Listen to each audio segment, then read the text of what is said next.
Hi friends, welcome to Sugandhi's world. நம்ம இன்னைக்கு சுவையான ஆரோக்கியமான மணத்தக்காளி கீரை குழம்பு எப்படி செய்யுதுன்னு பார்க்க போகிறோம். இதான் மணத்தக்காளி கீரை. நம்ம இதை சுத்தம் பண்ணி க்ளீன் பண்ணி கழுவி எடுத்துக்க போகிறோம்.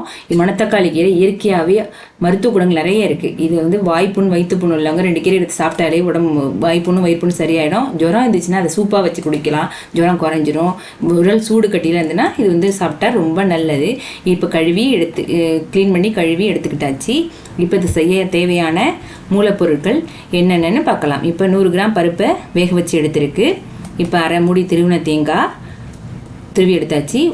ஒரு மீடியம் சைஸ் தக்காளி கட் பண்ணி எடுத்துருக்கு. ஒரு 10 பல் சின்ன வெங்காயம் உரித்து கட் பண்ணி எடுத்தாச்சு. 10 பல் பூண்டு உரித்து கட் பண்ணி எடுத்தாச்சு. 1 ஸ்பூன் சீரகம், 6 பட்டை மிளகாய், அரை ஸ்பூன் மஞ்சள் பொடி, பட்டை மிளகாய், தேங்காய், மஞ்சள் பொடி 3 சேர்த்து நம்ம அரைச்சி பேஸ்ட்டாக எடுத்துக்க போகிறோம்.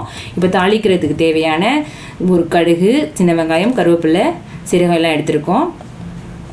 இப்போ மிக்சி ஜாரில் பட்டை மிளகாய், தேங்காய், சீரகம் ஆட் பண்ணி இப்போ நம்ம அரைச்சி பேஸ்ட்டாக எடுத்துக்கலாம். இப்போ வேக வச்ச பருப்பு, கீரை 2 சேர்த்து நம்ம அடுப்பில் ஆன் பண்ணி நம்ம கொதிக்க விட போகிறோம்.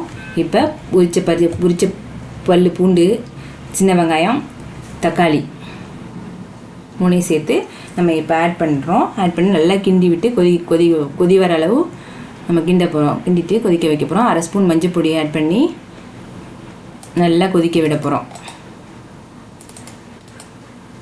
அப்புறம் தேவையான அளவு உப்பு ஆட் பண்ணி கொதி வந்துச்சு.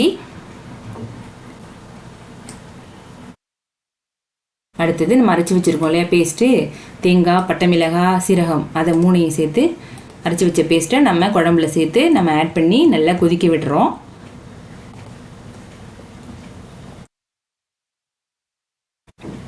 இப்போ கடாயில் எண்ணெய் விட்டு தாளித்து எடுத்துக்கலாம். இப்போ அடுத்தது கடுகு போடுறோம், சீரகம், பட்டை மிளகாய் 3, கருவேப்பிலை கொஞ்சம், சின்ன வெங்காயம் கட் பண்ணி வச்சுருக்கோம் இல்லையா, அதையே சேர்த்து பொன்னிறமாக வதக்கிட்டு அதை நம்ம கொதிச்சிட்ருக்கிற அந்த கீரை பருப்பில் சேர்த்து நம்ம நல்லா கிண்டி விட்டு ஒரு 2 மினிட்ஸ் கொதிக்க வச்சு ஆஃப் பண்ண போகிறோம். இப்போ சுவையான ஆரோக்கியமான மணத்தக்காளி கீரை குழம்பு ரெடி.